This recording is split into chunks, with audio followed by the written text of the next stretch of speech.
7, versículo 13 en adelante, vamos a terminar un poco lo que hemos estado estudiando la semana pasada, el domingo pasado.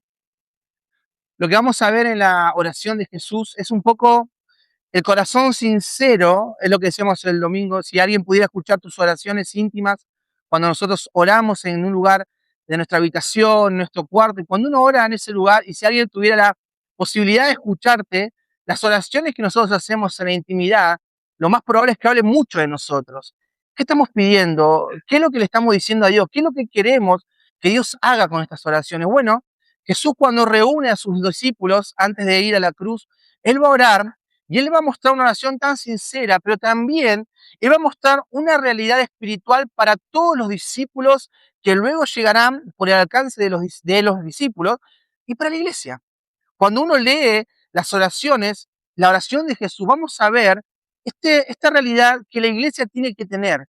Que nosotros, a pesar de que uno dice, bueno, pero fue una oración, bueno, pero dentro de esas oraciones hay verdades extremas, verdades que son fundamentales para una fe cristiana, para una fe verdadera, para una fe sana.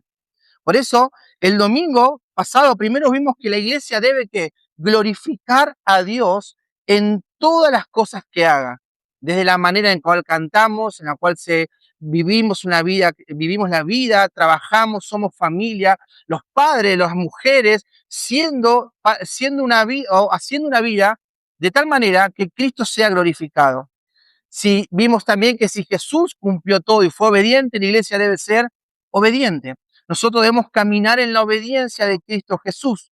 Segundo, la iglesia conoce la verdad. Una iglesia o personas que dicen ser cristianas, pero que no conocen la verdad bíblica, que no logran comprender o no logran poner en práctica lo que la palabra de Dios dice, bueno, estamos fallando entonces. La iglesia y sus discípulos hablan y saben la verdad, conocen la verdad revelada por medio del Espíritu Santo, permanecemos en ello. Y tercero, fuimos redimidos para vivir en unidad y para predicar el Evangelio, para que la iglesia se expanda a todas las personas hasta el último rincón de este mundo. Amén. Ahora vamos a ver entonces un poco la segunda parte y yo puse así un título como El desafío de la iglesia. En estos versículos vamos a ver el desafío de que la iglesia debe permanecer en el gozo pleno de Cristo, el desafío en cual la iglesia debe permanecer unida en la verdad, el desafío de una iglesia santa. Esas son las cosas que la iglesia debe permanecer. Así que te invito a que vayamos a Juan, capítulo 17, versículo 13 al 19. Primeramente vamos a ver esto. Dice, ahora voy a ti y digo estas cosas mientras todavía estoy en el mundo para que ellos puedan compartir plenamente mi alegría. Yo les he confiado tu mensaje, pero el mundo los odia. Miren la palabra que usa esta versión. El mundo los odia, porque no son del mundo, como yo tampoco soy del mundo. No te pido que los saques del mundo, sino que los libres del mal. Como yo no pertenezco al mundo, tampoco ellos pertenecen al mundo. Haz que se congreguen a ti por medio de la verdad. Tu mensaje es la verdad. Yo los he enviado al mundo como tú me enviaste a mí. Por ellos yo me consagro para que también ellos sean consagrados por medio de la verdad. Bueno, el primer desafío que vamos a tener en esta mañana y que vamos a escuchar de Jesús a sus discípulos es que la iglesia y los discípulos no deben perder el gozo. El Señor empieza, como así decirlo, en esta oración a despedirse porque Él está a punto de realizar la tarea puntual que vino a hacer. ¿Cuál era? Morir en la cruz. Nacido para morir. Él nació para dar su vida en rescate de muchos. Y él sabía que esto eran sus últimas horas, así que Él les dice, hay una versión que es la Nueva Traducción Viviente, dice, ahora voy a ti, pero les dije muchas cosas para que estuvieran llenos de alegría y gozo. Ahora nosotros nos paramos esto lo hicimos el domingo pasado, pero cuando nos paramos, ustedes piensen en la situación en la que los discípulos estaban viviendo. Creo que por primera vez ellos empezaron a comprender que ya no iban a estar más con Cristo. Estaban empezando a comprender que Jesús los iba a dejar. Y ahora Él en la oración dice, yo les he hablado un montón de cosas para que ellos no pierdan la alegría, o no pierdan el gozo. Ahora, los discípulos experimentarán en pocas horas momentos extremadamente difíciles. Ellos en las próximas horas y días pasarían por cobardía. ¿Se acuerdan, no? No Pedro negando a Jesús, diciendo no lo conozco, de hecho insultando, miedos, tristezas, soledad. Ellos pasarán su ministerio y el resto de sus vidas por muchos peligros. Y la pregunta siempre es, ¿qué sostuvo a estas personas? ¿Qué sostuvo a los discípulos? Bueno, uno podría decir la llenura del Espíritu. Ellos fueron llenos del Espíritu Santo. Pero ¿saben? Hay algo que ellos nunca perdieron. Y es el gozo de saber quién eran. Si la iglesia pierde la identidad y no sabemos quiénes somos, si la iglesia pierde el rumbo y la dirección del barco, va a encallar. Por ende, nosotros tenemos que experimentar el gozo primero de la salvación. La pregunta que siempre se me viene cada vez que hablo y enseño del gozo es, ¿tu felicidad está puesta en Cristo? ¿En el gozo de saber que has sido salvo? Porque saben, esto es parte de nuestro contentamiento. Cuando las circunstancias vienen y avanzan, cuando los días difíciles están en nuestras vidas, lo que a nosotros nos sostiene es saber que le pertenecemos a Él. Que no podemos perder el gozo porque entendemos que a pesar de las situaciones difíciles, Dios es el que está permitiendo cada situación en nuestras vidas. Ayer escuchaba a un pastor llamado Lucas Alemán. Si aún nunca tuvieron la posibilidad de escucharlo, es un doctor, el doctor Alemán. Lo voy a subir al grupo para que escuchen la aplicación que ayer escuchamos con Meli. Es impresionante. Y él dice, si estás pasando por momentos difíciles, ¿no te has puesto a pensar que quizás sea Dios que te está llevando al desierto? Si estás pasando por momentos económicos complicados, ¿no será Dios que está tocando tu economía? Si estás enfermo, ¿no será Dios que está tocando tu enfermedad, tu cuerpo, perdón, para que vos puedas y Él pueda glorificarse en tu vida? Nosotros tenemos que comprender y entender que la iglesia va a pasar por un montón de cosas y situaciones difíciles. Vos como discípulo, yo como hijo de Dios, como pastor, si yo te dijera a vos, bueno, vení, congregate, recibí a Jesús como tu Señor y Salvador y todo va a estar bien, te estaría mintiendo. Jesús está orando está orando por sus discípulos para que ellos no pierdan el gozo. ¿Y cómo no lo van a perder? Recordando todas las cosas que Jesús les enseñó. Todas las cosas que Jesús les enseñó. Por eso la pregunta es, ¿qué gozo experimentarán los discípulos? ¿Y qué gozo experimenta la iglesia? Bueno, este gozo es el que van a experimentar es el gozo que mantendría firme a los discípulos y a la iglesia en su ministerio. Él es el gozo, perdón, es en Cristo, y ese es el gozo que sostuvo aún frente a la muerte. Cuando uno mira la muerte de los discípulos, todos murieron mal, excepto Juan, crucificados, tirados de un pináculo, bueno, un montón de muertes horribles, pero ellos murieron sabiendo de que pertenecían a Jesús. El gozo que ellos experimentaron era el gozo de saber que estaban en la plena voluntad de Dios. Esto tenés que aprenderlo. Porque sabés, si vos no estás entendiendo y estás viendo que estás caminando por la plena voluntad de Dios y las circunstancias vienen y son difíciles, vamos a caducar. Porque saben, aún la muerte ha sido una respuesta fiel de Dios para sus discípulos. Aún la muerte. A veces pensamos que la victoria es simplemente cosas como, bueno, estuve en un momento y salí, o estoy enfermo y sané, pero ¿cuántas veces la respuesta de Dios es simplemente la muerte? O como siempre digo a veces, ¿qué pasa si personas que oran por una economía más estable? Y la pregunta es, ¿y si Dios te quiere así toda tu vida? ¿Cuál es el problema? Si Dios quiere que toda tu vida estés luchando con tu economía y llegues a fin de mes así, ah, rajuneando. ¿Eso cambia tu fe? ¿O tu fe no cambia por esas situaciones? Sino que el gozo se mantiene. Se mantiene en lo que Dios ha hecho en nosotros. Por eso, Vuelvo a repetir, es el gozo de saber que están en la plena voluntad de Dios. Es el gozo de saber a quién le pertenecían. Ellos sabían que ya no eran de este mundo. Lo va a decir Jesús próximamente en esta oración. Ellos no pertenecían. La iglesia, vos y yo, no pertenecemos más a este mundo, pertenecemos a Cristo. Tercero, es el gozo de saber que sus vidas ya no pertenecían a esta patria, sino a una patria celestial. Mira lo que dice, muy interesante, John MacArthur, y dice, hablando de Jesús, Jesús dice, era el gozo puesto delante de él, gozo que no se encontraba en las circunstancias inmediatas, sino en los propósitos eternos de Dios. No era el gozo proveniente de la felicidad momentánea, sino de saber que el Padre estaba complacido en la obediencia perfecta. Los discípulos compartían ese gozo al experimentar la vida eterna que Jesús hizo posible por medio de su muerte.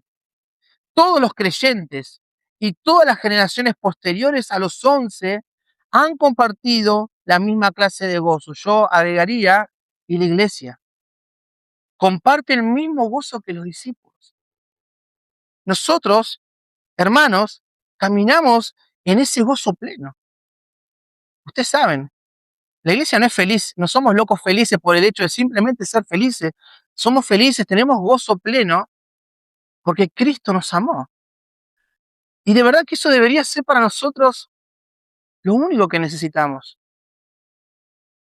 Saber que nuestro Dios, el que nos creó, nos ama y nos redimió a través de Cristo. Que a pesar de los momentos difíciles, oscuros, de incertidumbres, nuestro gozo no está puesta en las cosas terrenales, sino en saber que nuestro Señor nunca nos dejará. A, que a pesar de nuestras vidas, Él permanecerá fiel. Mira lo que dice Salmos, yo le invito a que vayamos a Salmos, Salmos 16.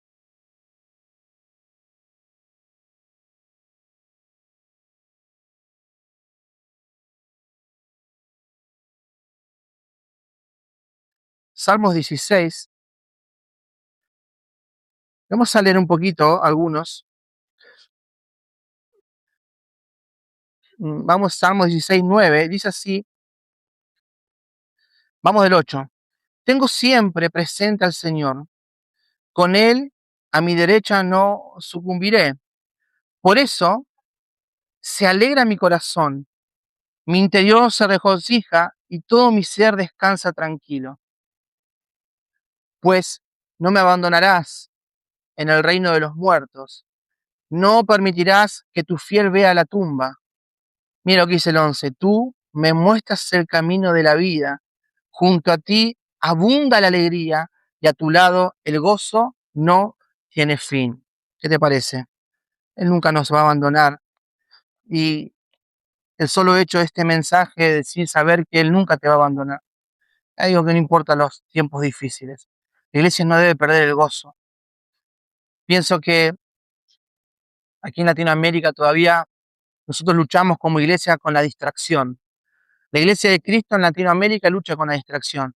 Los celulares, los teléfonos, las computadoras, las teles, por todos lados, distracción, distracción. Y luchamos con eso. Pero hay otros países que luchan con la persecución, cristianos que son muertos todos los días. Y aún así, esa iglesia tiene un gozo pleno. Es la iglesia de saber que ni siquiera la muerte está en manos de las personas, sino de Dios mismo. Que nosotros estamos felices en Él. Vos tenés que entender esto, el gozo pleno. Y dijo Jesús, yo les he dado mi palabra para que ellos no pierdan el gozo. Vieron que la palabra dice que no solo de pan vivirá el hombre, sino de toda palabra que sale de la boca de Dios. Ayer me hizo pensar un poco el pastor, y la pregunta es, ¿qué palabra? Porque este es uno de los conceptos errores que la iglesia está viviendo. ¿Qué palabra? ¿Lo que un pastor diga o lo que la Biblia dice? Nosotros vivimos de lo que la palabra de Dios, de lo que está acá revelado a través de su Espíritu Santo. Eso es lo que nosotros tenemos. Es la palabra fiel. Si estás triste, lee la palabra. Lees Salmos, lee Proverbios. Ahí vas a encontrar un manantial de vida. Ahí es donde nosotros tenemos que estar parados como iglesia. Lo segundo que tenemos que entender y el desafío es que la iglesia ya no pertenece a este mundo. Ninguno de nosotros que hemos acertado a Jesús ya no pertenecemos a este mundo. Mira, dice, Jesús les había dado la palabra de Dios, esa misma palabra que en el pasado Dios había hablado mediante sus profetas, pero ahora había hablado mediante su Hijo. Aún así, tal como el mundo había rechazado antes el mensaje de los profetas, también rechazó el mensaje del Hijo. Como Juan escribió, a los suyos vino y a los suyos no le recibieron. Pero hay algo acá, hay un paréntesis en esta oración de Jesús. Que a diferencia del mundo, los discípulos habían recibido y creído la palabra de Dios. Quiero decirte algo, la diferencia de la iglesia con cualquier estamento del mundo es que nosotros hemos recibido la palabra de Dios. No sé, te voy a decir, vos vas, yo sé que en mi casa tengo un lugar que es el club de, ¿cómo se dice? Socio de Boca. Ahora no están pasando por muchas alegrías, pero si gana Boca, ellos tienen alegría.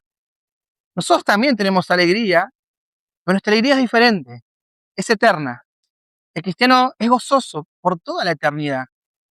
¿Me explico? Y digo, la iglesia también tiene que sabe que ya no pertenece a este mundo, que todo lo que el mundo pueda seducirnos, a nosotros ya no nos interesa. Esto es lo que Jesús está diciendo.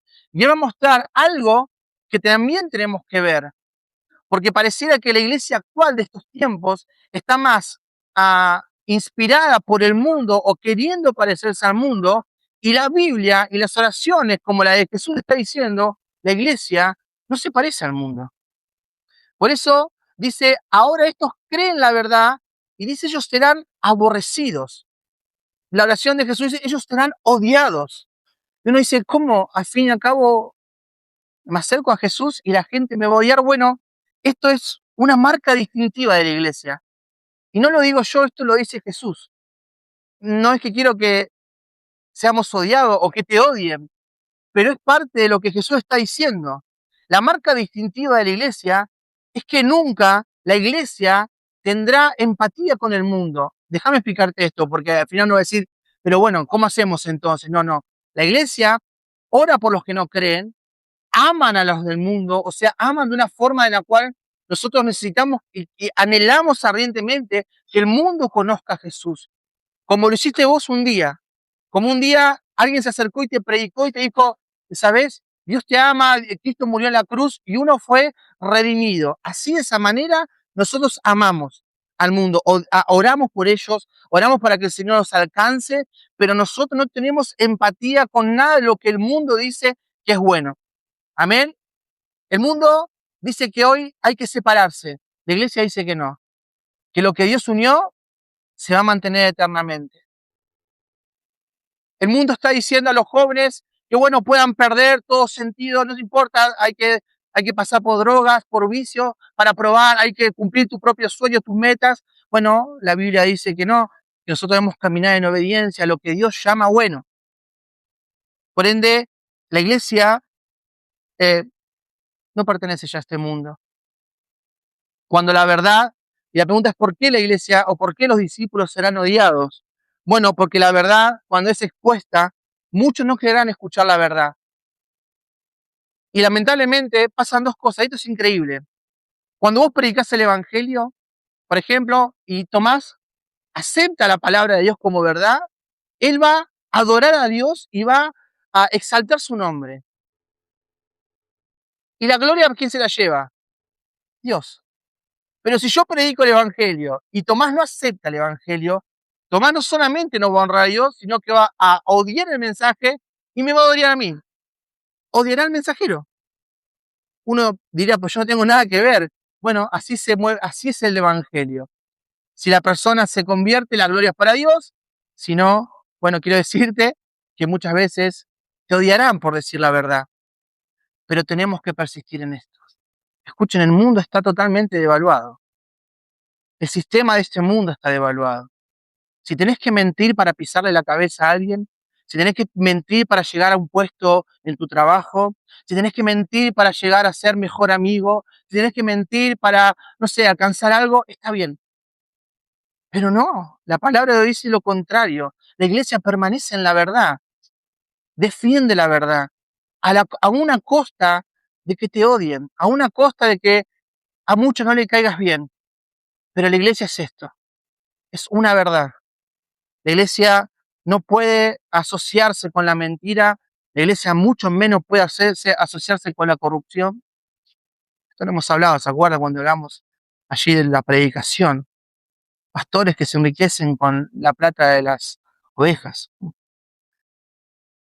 Digo, el evangelio no es un negocio. No quiero, yo no quiero ver de aquí a unos años, si Dios lo permite, en su providencia, que crezcamos en cantidad de número de gente. La meta no es que crezcamos para que yo me haga rico. Dios, se los digo siempre, no me dejen, hablen. La idea es que la gente tiene que crecer, es para la gloria del nombre de Dios, es para que más sean salvos del infierno. Esa es la meta de la iglesia. No tiene otro fin. No es un negocio. No es un negocio la iglesia. Por ende, desde el pastor hasta sus miembros deben permanecer en la verdad. Y quiero decirte, está atento a esto, porque realmente decir la verdad te costará todo. Mira lo que dice un predicador del pasado, John Hus. Dice, por tanto el cristianismo o el cristiano fiel busca la verdad, oye la verdad, aprende la verdad, ama la verdad, dice la verdad, defiende la verdad y muere por la verdad.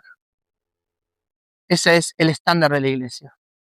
No hay otro. No se puede. No nos podemos parecer al mundo, no podemos conquistar al mundo pareciéndonos al mundo. Debemos nosotros ser luz y sal de este mundo, pareciéndonos a quién, a Jesús, pareciéndonos a Cristo. Es lo que el mundo necesita, ver a estos pequeños Cristos en la sociedad todo el tiempo. En la oración de Jesús, Él va a decir que al fin y al cabo, ellos y todos los que reciben a Cristo como Señor y Salvador y nacen de nuevo, dice, estos son ahora ciudadanos del cielo. Todos los que ahora conozcan a Jesús pertenecerán, ya no, se les cambiará el documento, se les cambiará la identidad, le pondrán, decir, bueno, ya no pertenecen más a este mundo, sino que ahora son y pertenecen al reino de los cielos. Ya no son personas que caminan simplemente en esta tierra, sino son peregrinos y extranjeros. Ahora tenemos una patria celestial. Y la pregunta es, ¿vos estás viviendo de esa forma? ¿La iglesia está viviendo con el entendimiento de saber que somos ciudadanos del cielo? Esto que a veces Johnny dice predicando, que no lo inventa él, lo dice la Biblia. Esto de unir el cielo con la tierra. ¿Estamos viviendo de esa forma? ¿O los avatares de la vida y todo lo que conlleva nos está distrayendo? Porque vos y yo tenemos una misión, ser lumbreras en este tiempo. Así que cuando vos pienses y te afanes por algo de esta vida, recordá que sos un peregrino caminando hacia una patria celestial. Y que mientras vamos a esa patria celestial, predicamos, mostramos el amor de Cristo, vivimos como Cristo. Mientras envejecemos, mientras nos piden a salir canas, mientras nuestra barba comienza a ponerse blanca, a las mujeres no tanto porque algunas se tiñen, pero hay canas abajo de eso, de la tintura, crecemos y vamos hacia allá siendo luz y sal. Pero ya no pertenecemos a este mundo. A veces uno mira las redes sociales y ve cristianos poniendo toda su esperanza en políticos. Y uno dice, bueno, que el mundo piensa así está bien, pero que la iglesia piensa así, porque al fin y al cabo no es ni Cristina, ni Milei, ni Adorni, es Cristo nuestra esperanza de gloria. No importa quién gobierne en esta tierra, la iglesia tiene que saber que quien gobierna el universo es nuestro Señor. ¿Y quién sostiene tu vida? Cuando llegas a tu casa y te pones a plantear los problemas que uno tiene en la vida cotidiana, la fórmula matemática espiritual es Cristo es mi sostén. Yo pertenezco a otro reino. Si estoy en este tiempo, aquí en esta tierra, como va a decir Jesús más adelante, pero pertenecemos a un reino celestial. Dice John MacArthur, los verdaderos creyentes de hoy, como los discípulos, están en el mundo sin ser parte de un sistema maligno. Santiago declara con fuerza, oh almas adúlteras, ¿no sabéis que la amistad del mundo es enemistad contra Dios? Cualquiera, pues, que quiera ser amigo del mundo, se constituye enemigo de Dios. Esto es lo que está diciendo allí Jesús en su oración. Ustedes ya no pertenecen a este mundo. La iglesia de Cristo no tiene nada que ver con el mundo. No nos regimos por los valores del mundo. De hecho, me encanta siempre la frase de John Stott. Nosotros somos la contracultura de este mundo. La iglesia es lo contrario a lo que el mundo llama bueno. Esto es algo que la iglesia debe entender, que para el cristiano el sistema de este mundo ya no es atractivo. Estamos aquí, pero hemos roto las cadenas que nos ataban y que nos hacían desear lo que el mundo nos mostraba. La iglesia se debe parecer a Cristo, no al mundo. No existe la iglesia mundana. Esto es un concepto que hay que estudiarlo mucho. No existe la iglesia mundana que toma los elementos del mundo para agradar a las personas. Existe la iglesia de Cristo. Y la iglesia de Cristo se parece a Cristo, no al mundo. La iglesia de Cristo no se parece a Seba, a mí, no se parece a mí. Se parece a Cristo. La iglesia no se parece a un pastor, a un grupo de alabanza, no, se parece a Cristo. Y la gente, cuando llega a este lugar o cuando llega a tu vida, lo que tiene que ver es a Cristo en tu forma de hablar, en tu forma de ser, en tu forma de amar. Amén. Existe entonces la iglesia de Cristo, que es santa, que su gobierno es gobierno de reino y que lo único que le interesa es que Cristo sea que glorificado. Ahora, esto no es una excusa para no ser de influencia en el mundo, obviamente, ¿no? Si nosotros nos encerramos simplemente y vivimos una vida feliz acá, está mal también. Nosotros ya hemos roto todo lo que nos ligaba con el mundo, pero allí vamos al mundo. ¿A qué? A ser luz y sal, a predicar el evangelio, a vivir las cosas como realmente las debemos vivir, mostrando otra manera. Este mundo está caído y Jesús dice, ya no son de este mundo, pero la idea no es quitarnos del mundo, sino, dice, que debemos ir por los perdidos. Lo dice Jesús, no son del mundo, pero no quiero que los quites del mundo. Muchos cristianos hemos caído en ese error. Ustedes se han dado cuenta que en este tiempo se han inventado. ¿Ustedes saben que hay cruceros para cristianos? Bueno, un día quieres hacer un viaje a Europa, a recorrer toda Europa, y hay un barco que es totalmente para cristianos. Y llegás a un resort, se dice, ¿verdad? Perdón por mi inglés. Y es un resort totalmente para cristianos. Hay escuelas para cristianos. Y la pregunta es, ¿está bien? ¿Está mal? Si vivimos entre cristianos, ¿a quién le predicamos? Si viajo en un barco donde son todos cristianos, si me voy a un hotel donde son todos cristianos, si mis amigos son todos cristianos, que está bien, pero no soy influencia. Es como una lámpara dentro de una casa de lámparas. Todos alumbramos, ¿a quién? A las lámparas. Y la idea de la iglesia es que la iglesia alumbre a los que están en la oscuridad. La idea es que la iglesia sea sal a los que hoy necesitan ser curados. Esa es la idea de la iglesia, esa es la idea de Cristo. Y menos mal que Jesús dijo, no son de este mundo, pero no quiero que los quiten, menos mal. Porque si no, nosotros hubiésemos interpretado que deberíamos encerrarnos en un lugar de 4 paredes a aprender la Biblia. Y no es la misión de la iglesia. Por ende, es mucho más grande el desafío de la iglesia. Cuando uno habla de la iglesia, uno piensa que ser iglesia es tocar el teclado, tocar la guitarra, predicar, pero ser un verdadero cristiano es, si sos un esposo fiel, que ama a su esposa, que honre a su mujer, si sos una mujer que se someta por amor a su esposo, si sos un hijo, que honre a los padres, que honres la carrera, que honres estar con ellos, si sos un amigo, honra como amigo. Esa es la idea del cristiano, que la gente del mundo diga, este chico o esta mujer tiene algo diferente. ¿Viste? Nunca está preocupado por lo que el mundo, por lo que estamos viviendo.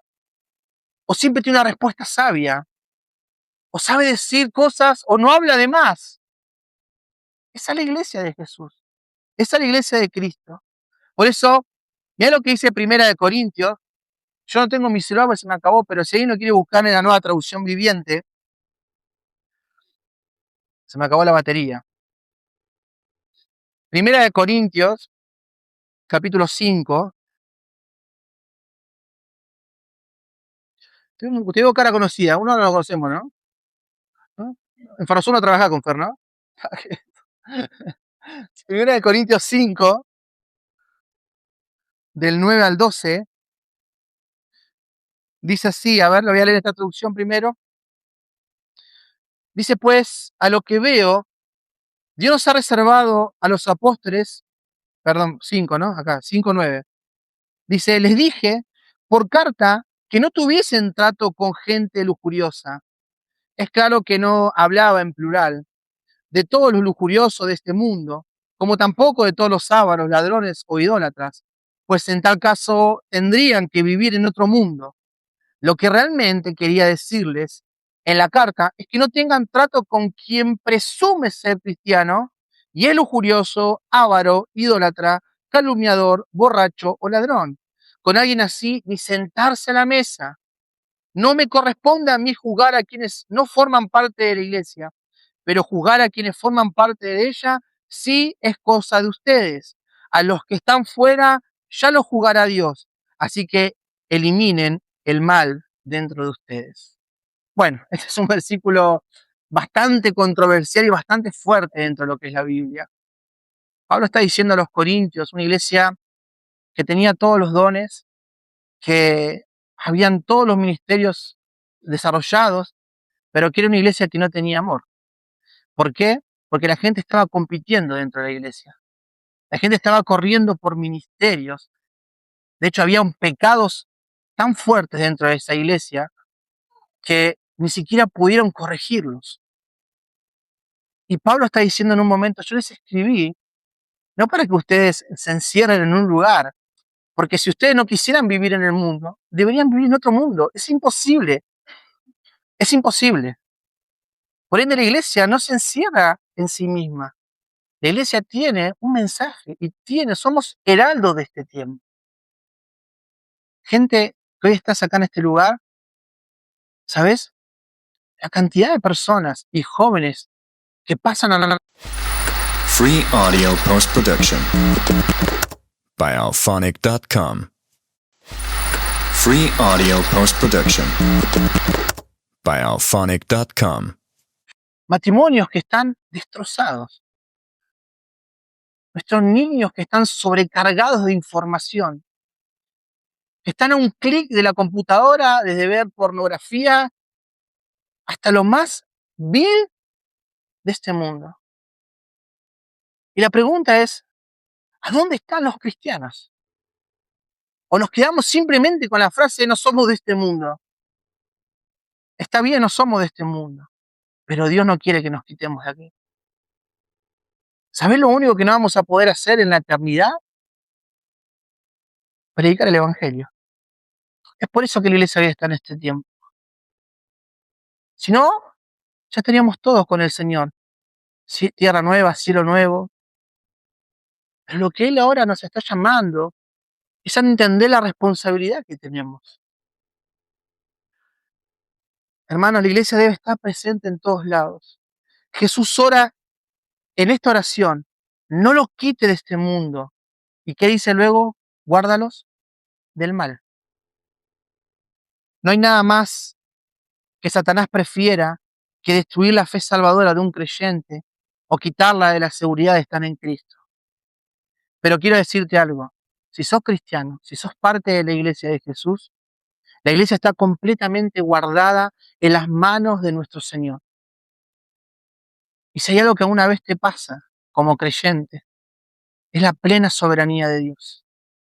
Podríamos decir la historia de Job, ¿verdad? He visto a mi siervo Job y Satanás le dice, sí, es verdad, es un siervo bueno, muy bueno, pero nunca le ha pasado nada, déjame tocar sus cosas. Satanás toca sus cosas con permiso de Dios. Y la historia todos la conocemos, ¿verdad? Job termina dando gracias o dando gloria a Dios por las situaciones difíciles. Vamos a un salmo extremadamente conocido, Salmo 91. Yo sé que lo conocemos todo, pero nunca está de más leerlo. De mis salmos favoritos, dice: tú que habitas en el amparo del Altísimo, que vives al abrigo del Todopoderoso, di al Señor: tú eres mi refugio, mi baluarte, mi Dios en quien confío. Él te librará de la red del cazador y de la peste asoladora, y con sus plumas te resguardará, bajo sus alas te dará cobijo, escudo y armadura será su lealtad. No temerás al terror de la noche, ni a la flecha que ande de día, ni la peste que surca la niebla, ni la plaga que devasta a pleno día. Que caigan mil a tu lado y 10.000 a tu diestra, a ti no podrán alcanzarte. ¿Saben? La iglesia de Cristo está totalmente resguardada. Esto que también hablaba Johnny hace 2 domingos atrás, es que cayeron reinos, caerán imperios, caerán gobiernos, pero la iglesia de Cristo permanecerá para siempre. Nunca han podido, porque está sostenida y guardada por Dios. Lo tercero, en esta mañana, una iglesia santificada. El Señor no solo ora por protección espiritual, sino que pide al Padre santificación y purificación de sus discípulos. Esto es algo que la iglesia debe comprender porque, ¿sabes? Los que hemos sido alcanzados por Dios, nunca seremos igual. Tu vida va a ser transformada para siempre. Si tu corazón es entregado a Cristo, tu vida es transformada. No hay una vida de un cristiano que diga ser cristiano y que su vida no haya sido transformada. Según la teología, ¿verdad? La santidad posicional, esta santidad que es al instante de que uno recibe a Cristo como Señor y Salvador. Porque esto es lo que nosotros vemos, ¿no? Como alguien que es un pecador, que ha tenido una mala vida, con solamente aceptar a Jesús, es santo. Aún si vemos en un creyente que recién comienza, vamos a ver que los primeros tiempos de ese creyente sigue siendo muy difícil, sigue cometiendo muchos errores, sigue parecido a ese mundano que antes era. Bueno, ¿qué lo hace santo? El simple hecho de aceptar a Jesús y lo que la teología llama santidad posicional. Esta santidad te posiciona en un lugar y que te hace ser santo como Cristo es santo. Pero también una santidad progresiva, que es la que nos hace ir creciendo cada día, hasta el último día de nuestra vida, ser más parecidos a Jesús. Mira, ¿por qué la iglesia debe ser santa? Bueno, para ser apartado ¿de qué? Del pecado. Nosotros somos llamados a apartarnos del pecado. Y el instrumento de santificación que Jesús va a decir en la oración es la palabra de Dios. Es la palabra de Dios. Ayer escuchábamos algo muy interesante. El pastor Lucas Aleman decía algo que me impactó. Dice que una chica de 16 años, ¿no? Más o menos, o un poquito menos, 15, llegó al médico con un cuadro de desnutrición increíble. Era una chica que estaba en posición económica muy buena, que no era alguien que no podía no comer, sino que ella había elegido una dieta para su vida, para toda su vida. Y dice que durante 15 años, escuchen, su dieta fue nuggets de pollo. Durante 15 años solamente comía nuggets de pollos. Ahora uno dice, a todos nos gusta, ¿verdad? Es rico. Pero cuando cayó enferma y fue hospitalizada, estaba falta de nutrientes de un montón de cosas, al punto de casi morirse.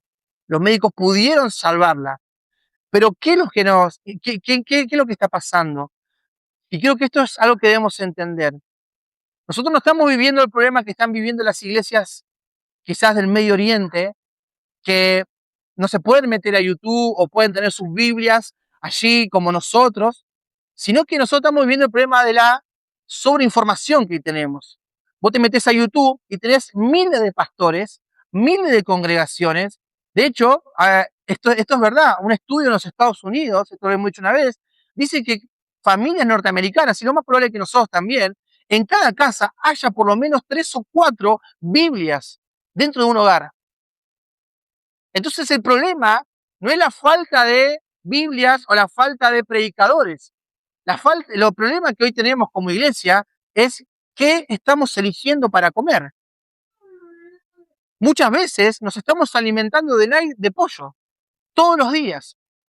No me quiero meter en tu intimidad, vos sabrás.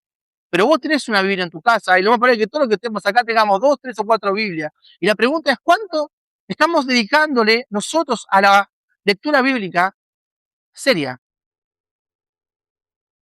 Esto te lo dejo para vos, para que vos te arregles con el Señor. Pero si vos estás sentado, escuchando y siendo parte de la iglesia de Jesús y no lees la palabra y a través de la palabra que te santifica, entonces no está bien. Nunca vas a poder cambiar, porque tu corazón no está puesto en las cosas que son verdad. Jesús pidió santificarlos en la palabra, en lo que yo les enseñé. Hermano, es fundamental que leas la palabra de Dios, pero no de una forma religiosa, sino de una forma verdadera. Que te sientes y digas, Señor, háblame. Yo no puedo, a unos me dirán, bueno, pero no sé si realmente se conocieron a Cristo, pero cristianos que pasan un mes sin leer la palabra de Dios, que los come el día y saben, cuando uno se da cuenta, hay tiempo para todo. Uno puede decir, no, es que no tengo tiempo. Sí hay tiempo para todo. Si Dios hubiese hecho los días más largos, 24 son perfectos, hay tiempo. Nosotros necesitamos leer la palabra de Dios. Anteayer me mostraba Meli un video y yo decía, qué tremendo. Un pastor de aquí de La Barría que dice que salió en un video que él decía que muchos lo tildan de secta a la iglesia. Entonces dice que él fue a orar a la intimidad y habló con Dios y él le dijo que si estaba mal y Dios le habló, porque vieron que estos pastores hablan así con Dios, ¿no? Es como que él habla, Dios le contesta, parece una charla entre nosotros y dice, y Dios me dijo que él siga con la revelación, porque si él deja la revelación, él solamente tiene para predicar cosas simples. Yo hago un paréntesis, las cosas simples, él llama a las cosas simples a la Biblia. O sea, no es que está llamando cosas simples a otras cosas, no, él está llamando a que si él no tiene revelación, él tiene que simplemente predicar la Biblia. Y yo quiero decirte algo, la palabra de Dios contiene todos los nutrientes que el espíritu del hombre necesita. Nosotros no necesitamos la palabra y lo que diga un apóstol, la palabra y lo que diga un pastor, la palabra y lo que diga... No. La palabra de Dios es suficiente. Y esto tenemos que saberlo. Si nos faltaran todos los libros de teología que el mundo tiene y se quemarían, no importa. Si tendremos la Biblia, estamos completos. No necesitamos más nada. No hay nada más nutritivo que la palabra de Dios. Por ende, cuando muchas veces hablo con cristianos, bueno, acá ya no tenemos más oficina pastoral, pero cuando teníamos la oficina pastoral y hablaba con mucha gente, y muchos me decían, no, es que no estoy mal, estoy pasando por momentos difíciles. Dos preguntas que desarmaban el corazón de la gente. ¿Estás leyendo la Biblia?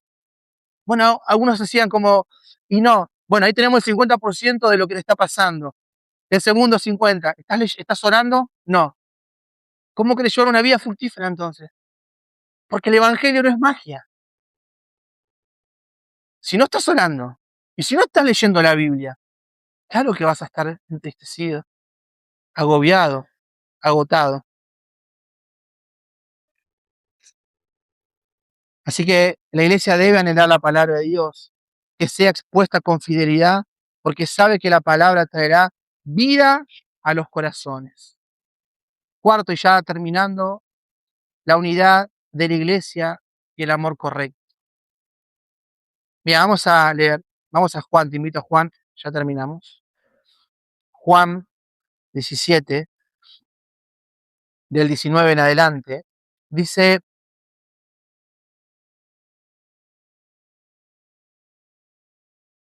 por ello yo me consagro para que también ellos sean consagrados por medio de la verdad. 20. Y no te ruego solo por ellos, te ruego también por todos los que han de creer en mí por medio de su mensaje. Te pido que todos vivan unidos como tú, Padre, estás en mí y yo en ti, que también ellos estén en nosotros. De este modo, el mundo creerá que tú me has enviado. Yo les he comunicado la gloria con que tú me has glorificado, de manera que sean uno, como lo somos nosotros. Como tú vives en mí, vivo yo en ellos, para que alcancen la unión perfecta y así el mundo reconozca que tú me has enviado y que los amas a ellos como me amas a mí. Vamos a dejar los últimos versículos para cerrar. La unidad de la iglesia. ¿Saben? Por causa de esa unión con Cristo, pues la iglesia es uno con el Señor, un espíritu con Él. Todos los creyentes son uno entre ellos. Así como la iglesia, como vos y yo como iglesia somos uno con Cristo, nosotros somos uno entre nosotros.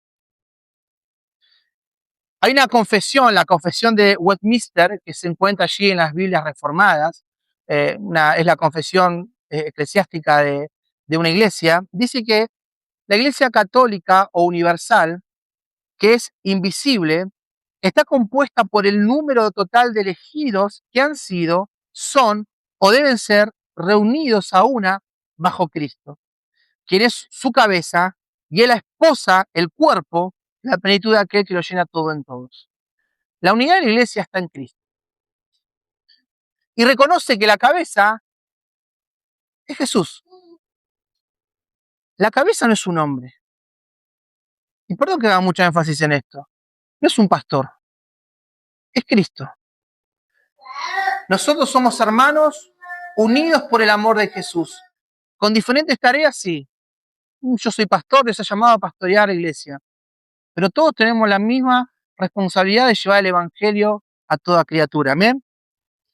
En la carta de los Filipenses, Pablo va a dar 4 señales de lo que hace la verdadera unidad. Lo que hace la unidad en la iglesia hace que los creyentes sientan lo mismo. Esto no quiere decir que compartan todos los mismos gustos y desagrados. En una iglesia no nos va a gustar todo lo mismo. Y está bien que eso suceda así. Y tampoco lo que a mí me desagrada, quizás a vos no. Y está bien que así sea. Tampoco implica completo acuerdo en temas doctrinales de segunda o tercera índole. ¿No? A veces te puedes hablar con tus hermanos y decir, bueno, la tribulación, yo soy pretribulacionista, para mí no, bueno, importa eso, porque son secundarios, temas teológicos secundarios. Pero en lo que es importante, la iglesia está unida. Significa que los creyentes verdaderos están controlados por el conocimiento profundo de la palabra de Dios. Ahí está la unión verdadera. La unión verdadera es que nosotros conocemos la palabra y queramos la vida por la verdad bíblica. Que Cristo se activa en nosotros por medio del poder del Espíritu Santo a través de la palabra. Digo, si ahora Néstor viene acá mañana y me dice, bueno, Seba, estuve leyendo y creo que Jesús no murió en la cruz. Y en realidad era toda una metáfora. Bueno, Néstor dejará de ser mi hermano si no si no sale de ese error, porque ese sí es un error doctrinal. Si un cristiano no cree que Jesús murió en la cruz, entonces no está unido a nosotros, no está siendo parte del cuerpo. Todos los cristianos desde el Pentecostés hasta acá creen y saben y viven esa verdad de que Jesús murió en la cruz, de que Jesús nació de una virgen, ¿verdad? De que Jesús resucitó al tercer día.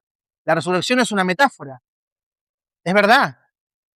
Por ende estamos unidos en sentir lo mismo, sentimos lo mismo. Podemos estar de acuerdo en un montón de cosas, claro que sí, pero en lo que corresponde en cuanto a lo fundamental, estamos unidos. Lo segundo, la unidad produce que la iglesia tenga el mismo amor. Se aman igualmente entre ellos. La iglesia debe amarse de igual manera. Nosotros somos una iglesia pequeñita que recién arrancamos de 2 meses. Pero en una iglesia grande, donde hay mucha gente, esto se pierde. ¿Por qué? Porque el amor empieza a ser un amor competitivo. Compiten por puestos, por lugares, por ministerios, por agradar al pastor. Una locura. Una locura. Y el amor debe ser igual para todos. Iglesias que aman más a los diezmadores. Tremendo, horrible. El amor debe ser igual en todos. Eso no quiere decir que tengamos el mismo compromiso emocional. Yo los amo a todos, pero hay gente que amo más porque tengo un compromiso emocional más grande. Lo mismo con vos, y eso va a pasar. El amor, en perspectiva aquí, es el amor ágape. No amor de atracción emocional, sino que la iglesia tiene un amor de ¿qué? De voluntad y elección. Te amo por mi voluntad, porque te elijo amar. Amén. No se trata de, no, la iglesia elige amar. No es un tema de sentir o no, es casi un mandamiento. Amarnos los unos con los otros. Y eso hace la unidad. Lo tercero que hace la unidad de Cristo es que el creyente o los creyentes estén unánimes. ¿Se acuerdan? Unánimes, un alma, un mismo entendimiento. Hace referencia al compromiso común y apasionado por lo mismo. O sea, tenemos un compromiso todos. ¿Cuál es? Expandir el reino de los cielos. Esto excluye, cuando uno está así, cuando todos estamos unánimes en un mismo pensar, excluye actividades divisorias, ambiciones personales, egoísmo, odio, envidia, celos y las innumerables manifestaciones del fruto de la carne o manifestaciones de la carne. ¿Usted se imagina si los discípulos después de Jesús haya ascendido, empiecen, bueno, ¿qué hacemos ahora? Yo hago mi iglesia, Pedro haga su iglesia, vos haces tu iglesia. No, ellos se mantuvieron unidos. De hecho, cuando Pedro y Pablo hablan, después de muchos años, llegan a un acuerdo. Dicen, no, es Cristo quien realmente ha edificado el corazón de Pablo. ¿Se acuerdan? Vos andás a los gentiles, nosotros nos quedamos con los judíos. Pero es el mismo trabajo, es la misma iglesia, es el mismo Dios. La iglesia está unánime pensando en lo mismo. No se puede formar una iglesia simplemente con mi pensamiento, el tuyo, no. Pertenecemos a un lugar y tenemos una misión, es ir y predicar el evangelio. Y el último, la unión de la iglesia produce creyentes que sientan la misma cosa. Al sentir lo mismo, se aman entre ellos, están unidos en el espíritu y pueden tener objetivos comunes. ¿Cuál es? Promover el reino de Dios. Es la misión de la iglesia. Si hay una petición insistente de Jesús en su oración, es que tanto sus discípulos como los que han de creer en Él, por la predicación de ellos, sean uno. Todos los que lleguen a reunirse a la iglesia de Jesús son uno. Y el modelo único que presenta Jesús es la unión de Cristo con el Padre. No hay otra unión. Dice, se mantengan unidos. ¿Cómo? Como yo y como vos. Ese es el modelo de unión que nosotros tenemos. Inseparables, leales, fieles los unos con los otros. Y le prometo que con esto cierro ya. Pero me es interesante. La unión de la iglesia comprende de estas verdades. Hay un cuerpo es el cuerpo de Cristo, compuesto por todos los creyentes. Hay un espíritu, el Espíritu Santo, sin el cual nadie puede creer en Jesús. Hay una misma esperanza, que es la herencia que tenemos en la prometida.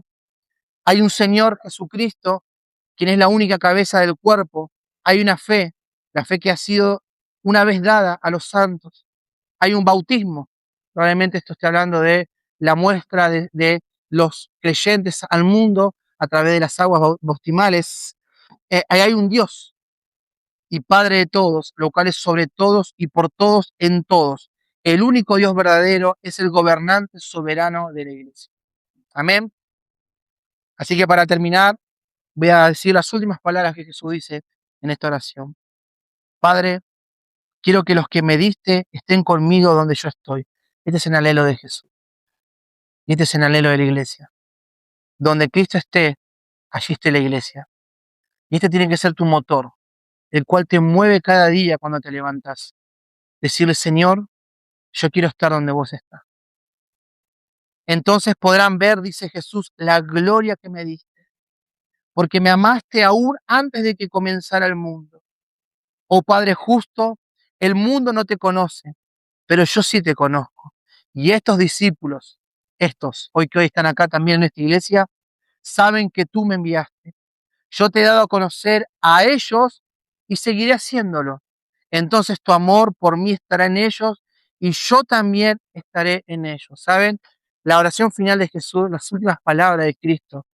Si yo hubiese sido un discípulo de ese tiempo ahí, me hubiesen tranquilizado totalmente.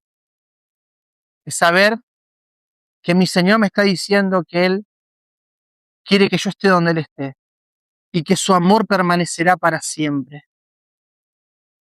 Dios, hacenos entender esto. Dios quiera que cuando hoy te vayas a tu hogar y en algún momento te acuerdas de estas palabras, que Dios te ama como vos ni yo lo podemos imaginar. Y que si alguna vez nos sentimos solos, Él ha estado ahí. Él está ahí. Que si te has sentido solo, es simplemente una sensación tuya. Porque Dios es fiel. Porque Dios nos sostiene en todo momento. Amén.